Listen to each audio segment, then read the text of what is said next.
ડભોઈ તાલુકાના 12 શાળાઓનું ખાતમુહૂર્ત કરવામાં આવ્યું। ડભોઈ તાલુકાના અમરેશ્વર ગામ ખાતે ખાતમુહૂર્ત ડભોઈના ધારાસભ્ય શૈલેષભાઈ મહેતા સોટ્ટા।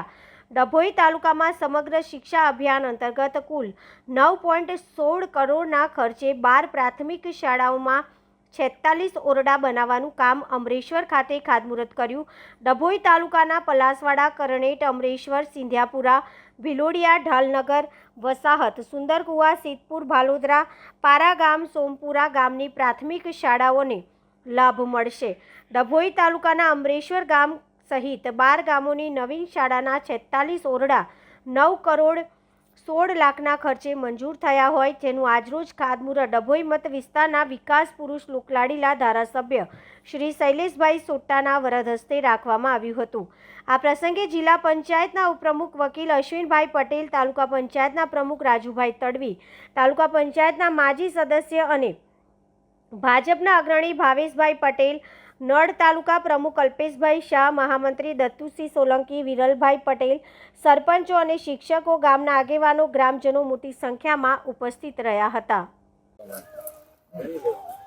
વડાપ્રધાન નરેન્દ્રભાઈ મોદીનું સૂત્ર છે સૌનો સાથ સૌનો વિકાસ।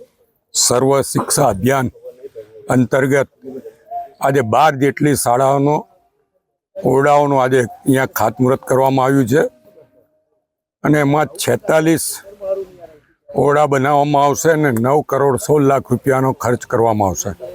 આજે અહીંયા અમરેશ્વર જે ડભોઈ તાલુકાનું છેવાડાનું ગામ કહેવાય ત્યાં ખાતમુહૂર્ત કરવામાં આવ્યું છે અને અહીંયાથી જ આ તમામ ગામો 12 એટલે કે પલાસવાડા, કરનેટ, અમરેશ્વર, સિંધિયાપુરા, ભિલોડિયા, ઢાલનગર, સુંદરકુવા, કુમાર,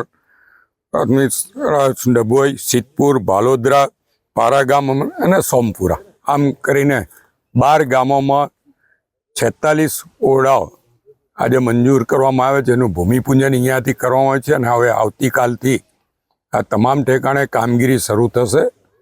ટોટલ 9 કરોડ 16 લાખ રૂપિયા આને માટે ફાળવવામાં આવ્યા છે અને અહીંયા આગળના લોકોની હજુ 2 વધારાના ઓરડાઓની જે માંગ છે એ પણ